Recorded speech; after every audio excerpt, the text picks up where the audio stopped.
राधे राधे मित्रों, मैं अंकित आप सभी लोगों का आपके अपने चैनल में हार्दिक स्वागत करता हूँ, अभिनंदन करता हूँ। दोस्तों, आज आपके सामने फिर से प्रस्तुत हूँ शिव पुराण से एक बहुत ही अद्भुत प्रसंग को लेकर।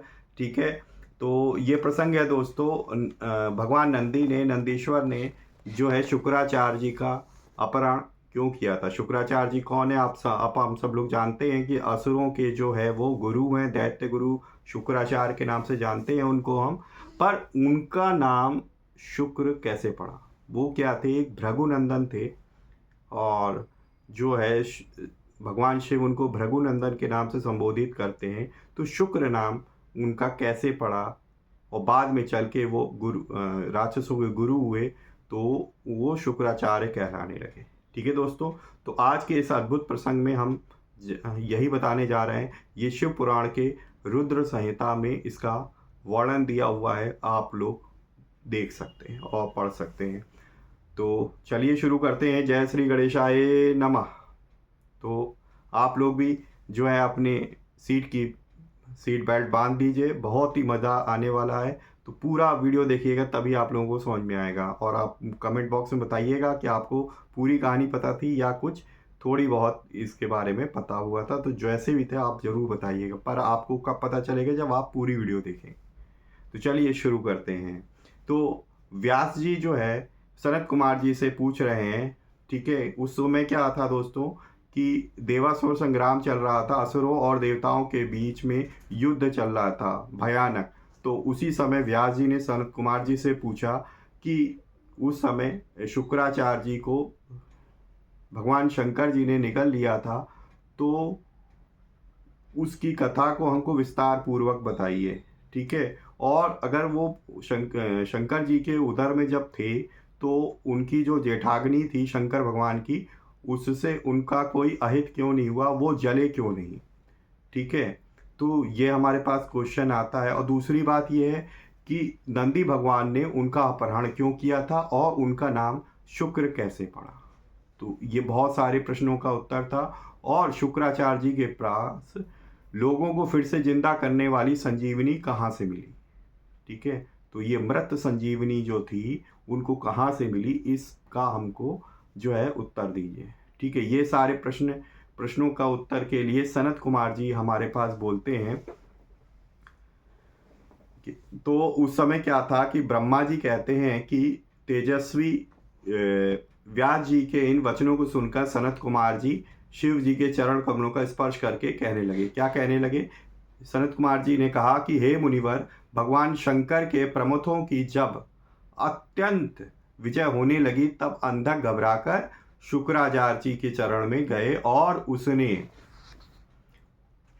जो है गिड़गिड़ाकर शुक्राचार्य जी से कहा कि हमारी रक्षा कीजिए और हमारे जितने भी राक्षस हैं, असुरों हैं, उनको जो है पुनः जीवित कर दीजिए अपनी मृत संजीवनी के द्वारा। इस पर शुक्राचार्य जी ने शरणागत धर्म की रक्षा करना उचित समझा। फिर तो वे युद्ध स्थल में गए और आदर पूर्वक विद्या के स्वामी श्री शंकर जी का स्मरण करके एक एक दैत्य पर मृत संजीवनी विद्या का प्रयोग करने लगे। उस विद्या का प्रयोग होते ही वह सभी दैत्य दानव वीर एक साथ हथियार लिए हुए इस प्रकार खड़े हो गए मानो अभी सोकर उठे हों। जैसे पूर्णतया अभ्यस्त किया हुआ वेद समर भूमि में बादल और श्रद्धा पूर्वक ब्राह्मणों को दिया हुआ धन आपत्ति के समय तुरंत प्रकट हो जाता है, उसी प्रकार से वे उठ खड़े हुए। शुक्राचार्य जी के संजीवन प्रयोग से जब बड़े बड़े दानव जीवित होकर प्रमथों को बुरी तरह मारने लगे, तब प्रमथों ने जाकर प्रमथेश्वर शिव को यह समाचार सुना। तब शिव जी ने कहा, हे नंदिन, तुम अभी तुरंत जाओ और दैत्यों के बीच से द्विश्रेष्ठ शंकराचार्य को उसी प्रकार उठा लाओ जैसे बाज लवा को उठा लाता है। इस प्रकार सनत कुमार जी कहते हैं कि हे महर्षि, वृषभ ध्वज के यो कहने पर नंदी सांड के समान बड़े जोर से गरजते और तुरंत ही सेना को लांघकर उस स्थान पर जा पहुंचे जहां भृगुवंश के दीपक शुक्राचार्य विराजमान थे। वहां समस्त दैत्य हाथों में पाश, खड़ग, वृक्ष, पत्थर और पर्वत खंड लिए हुए उनकी रक्षा कर रहे थे। यह देखकर बलशाली नंदी ने उन दैत्यों को विचुप्त करके शुक्राचार्य का उसी प्रकार अपहरण कर लिया जैसे शरभ हाथी को उठा ले जाता है। महाबली नंदी द्वारा पकड़े जाने पर शुक्राचार्य जी के वस्त्र खिसक गए और उनके आभूषण गिरने लगे और केश खुल गए। तब देव शत्रु दानव उन्हें छुड़ाने के लिए सिंहनाद करते हुए नंदी के पीछे दौड़े और जैसे मेघ जल की वर्षा करते हैं उसी प्रकार नंदीश्वर के ऊपर वज्र, त्रिशूल, तलवार, फरसा, बरेठी और गोफन आदि अस्त्रों की उग्र वृष्टि करने लगे। तब उस देवासुर संग्राम के विकराल रूप धारण करने पर गणाधिराज नंदी ने अपने मुख की आग से सैकड़ों शस्त्रों को भस्म कर दिया और उन भृगुनंदन को दबोच कर शत्रु दल को व्यथित करते हुए वे शिव जी के समीप जा पहुंचे और शीघ्र ही उन्हें नवोदित करते हुए बोले, हे भगवान, ये शुक्राचार्य उपस्थित है। तब भूतनाथ देवाधिदेव शंकर ने पवित्र पुरुष द्वारा प्रदान किए हुए उपहार की भांति शुक्राचार्य को पकड़ लिया और बिना कुछ कहे उन्हें फल की भांति मुंह में डाल लिया। उस समय समस्त असुर उच्च स्वर से हाहाकार करने लगे। व्यास जी जब गिरिजेश्वर ने शुक्राचार्य को निगल लिया तब दैत्यों की विजय की आशा जाती रही। उस समय उनकी दशा सूर्ण रहित गजराज, सींग रहित सांड, मस्तक विहीन सही अध्ययन रहित ब्राह्मण, उद्यमहीन प्राणी, भाग्यहीन के उद्यम, पति रहित स्त्री, फल वर्जित बाण और पुण्यहीनों की आयु, व्रत रहित वेद्याध्ययन, एकमात्र वैभव शक्ति के बिना निष्फल हुए कर्म समूह, शूरताहीन क्षत्रिय, बिना धर्म समुदाय की भांति शोचनीय हो गई उनकी स्थिति। बहुत ज़्यादा निंदनीय स्थिति हो गई दोस्तों, उनकी शोचनीय स्थिति हो गई। दैत्यों का सारा उत्साह जाता रहा। तब अंधक ने महान दुख प्रकट करते हुए अपने शूरवीरों को बहुत उत्साहित करते हुए कहा, हे वीरों, जो रणांगन में छोड़कर भाग जाते हैं उनकी ख्याति अपयश रूपी कालिमा से मलिन हो जाती है और उन्हें इस लोक में तथा परलोक में कहीं भी सुख नहीं मिलता।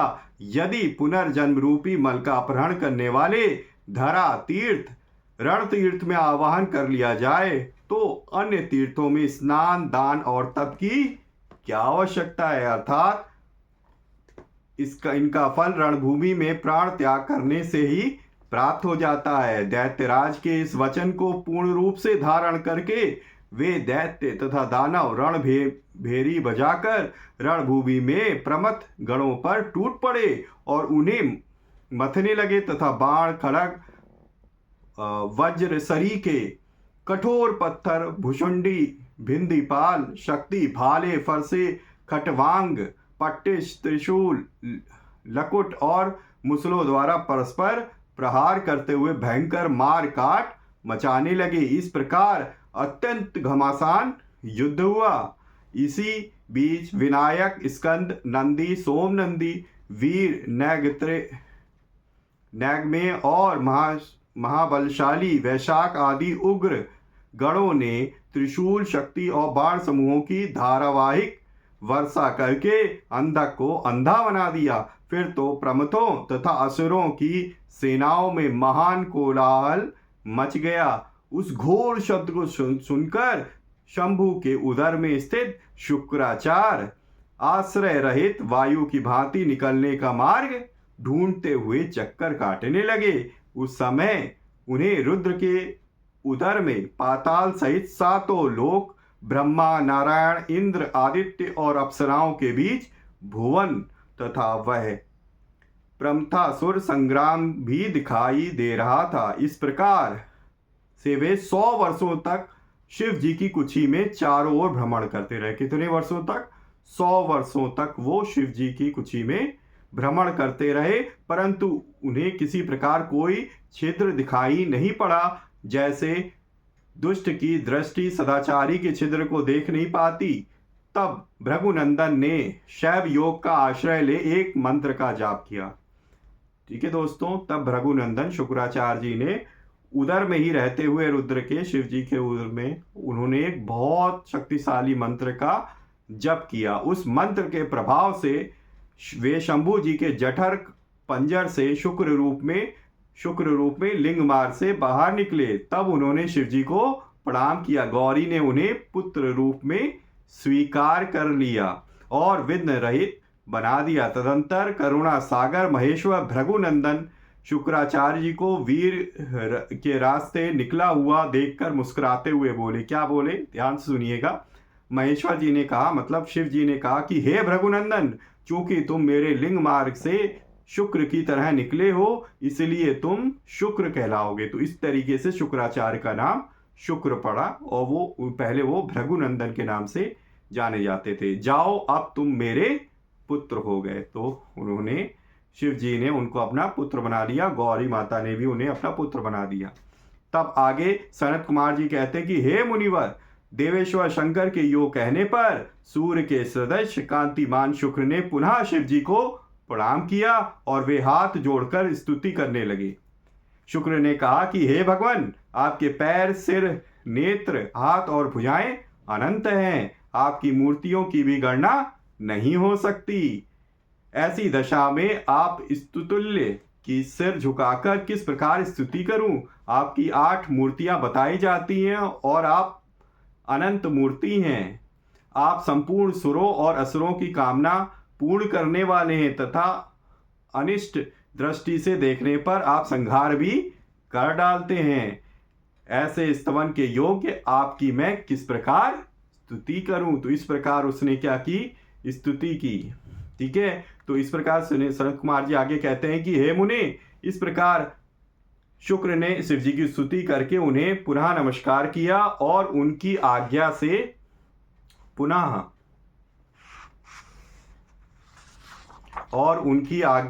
पुनः दानवों की सेना में प्रविष्ट हुए और ठीक उसी तरह जैसे चंद्रमा मेघों की घटा में प्रवेश करते हैं, ठीक है, और वहां पे जाके फिर से वो युद्ध में सम्मिलित हो गए। व्यास जी, इस प्रकार रणभूमि शंकर ने जिस तरह शुक्र जी को निगल दिया था, वह वृतांत मैंने तुम्हें सुना दिया। ठीक है दोस्तों, तो ये वृतांत था, ठीक है, कि किस तरीके से नंदी भगवान ने उनका अपहरण क्यों किया और शंकर जी ने उनको क्यों निगल लिया था। ठीक है, अब हम लोग इसके आगे समझेंगे।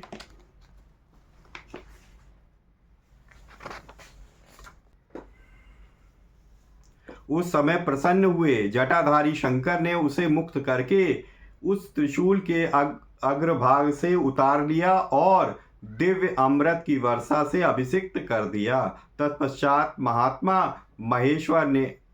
महेश्वर उसने जो कुछ किया था उस सबका सांत्वना पूर्वक वर्णन करते हुए उस महादैत्य अंधक से बोले। क्या बोले? ईश्वर ने कहा कि हे दैत्येंद्र, मैं तेरे इंद्रिय निग्रह, नियम, शौर्य और धैर्य से प्रसन्न हो गया हूं। अतः हे सुव्रत, अब तू कोई वर मांग ले।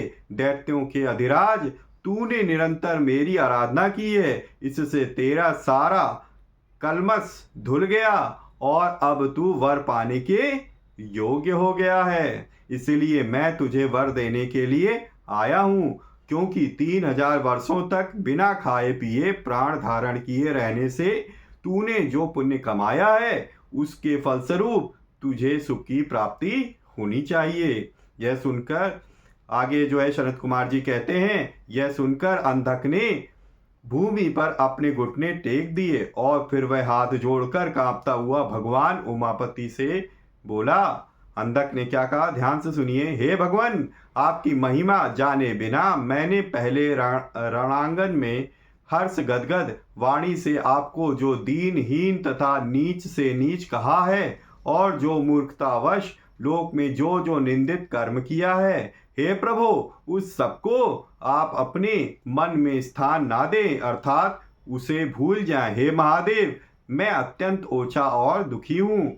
मैंने कामदोवश पार्वती जी के विषयों में जो भी दूषित भावना ली थी, उसे आप क्षमा कर दें। आपको तो अपने कृपण दुखी एवं दीन भक्त पर सदा ही विशेष दया करनी चाहिए। मैं उसी तरह एक दीन भक्त हूँ और आपकी शरण में आया हूँ। देखिए, मैंने आपके सामने अंजलि बांध रखी है। अब आपको मेरी रक्षा करनी चाहिए। ये जगतजननी पार्वती देवी माँ भी मुझ पर प्रसन्न हो जाएं और सारे क्रोध को त्याग कर मुझे कृपा दृष्टि से देखें। हे चंद्रशेखर, कहाँ तो इनका भयंकर क्रोध, कहाँ मैं तुच्छ दैत्य। हे चंद्रमौली, मैं किसी प्रकार उसको सहन नहीं कर सकता। हे शंभो, कहाँ तो परम उदार आप और कहाँ बुढ़ापा, मृत्यु तथा काम, क्रोध आदि दोषों के वशीभूत। देखिए कितने सुंदर उदाहरण दे रहे हैं। वशीभूत अर्थात मेरी आपके साथ क्या तुलना है। हे महेश्वर, आपके ये युद्ध कला निपुण महाबली वीर पुत्र मेरी कृपणता पर विचार करके अब क्रोध के वशीभूत मत हो। तुषारहार, चंद्र किरण, शंख, कंद, पुष्प और चंद्रमा के वर्ण वाले शिव, मैं इन पार्वती को गुरुता के गौरववश नित्य मात्र दृष्टि से देखूं। मैं नित्य आप दोनों का भक्त बना रहूं। देवताओं के साथ होने वाला मेरा वैर दूर हो जाए तथा मैं शांत चित्त हो योग चिंतन करता हुआ गणों के साथ निवास करूं। हे महेश्वर, आपकी कृपा से मैं उत्पन्न हुए इस विरोधी दानव भाव का पुनः कभी स्मरण ना करूं। यही उत्तम वर मुझे प्रदान कीजिए। सनत कुमार जी कहते हैं कि हे मुनि उत्तम, इतनी बात कहकर वह दैत्यराज माता पार्वती की ओर देखकर त्रिनयन शंकर का ध्यान करता हुआ मौन हो गया। तब रुद्र जी ने उसकी ओर कृपा दृष्टि से देखा। उनकी दृष्टि पड़ते ही उसे अपने पूर्व वृतांत तथा अद्भुत जन्म का स्मरण हो गया। उस घटना का स्मरण होते हुए ही उसका मनोरथ पूर्ण हो गया। फिर तो माता पिता उमा महेश्वर को प्रणाम करके वह कृत्य हो गया। उस समय पार्वती तथा बुद्धिमान शंकर ने उसका मस्तक सूंघकर प्यार किया। इस प्रकार अंधक ने प्रसन्न हुए चंद्रशेखर से अपना सारा मनोरथ प्राप्त कर लिया। महादेव जी की कृपा से अंधक को जिस प्रकार परम सुखद गणाध्यक्ष पद प्राप्त हुआ था, वह सारा का सारा पुरातन वृतांत मैंने सुना दिया और मृत्युंजय मंत्र का भी वर्णन कर दिया। यह मंत्र मृत्यु का विनाशक और संपूर्ण कामनाओं का फल करने वाला है। इसे प्रयत्न पूर्वक जपना चाहिए। तो ये दोस्तों हमारे पास शिव पुराण के रुद्र संहिता में इसका वर्णन है और अध्याय 47 से 47, 48 और 49, ये 3 अध्याय में इसका पूरा श्लोक सहित इसका वर्णन किया हुआ है, जो आपको मैंने कह सुनाया। ठीक है दोस्तों, तो आज का प्रसंग आपको कैसा लगा? आपको पहले से पता था या नहीं पता था, आप कमेंट बॉक्स में ज़रूर बताइएगा दोस्तों, और कमेंट में हर हर महादेव ज़रूर लिखिएगा दोस्तों। तो आज की इस कथा को मैं यहीं समाप्त करता हूँ। मिलेंगे इसी तरह किसी और कथा में एक नए सेशन के साथ। तो आज के इतना ही, फिर मिलेंगे नेक्स्ट सेशन में। जय श्री राम, राधे राधे, हर हर महादेव।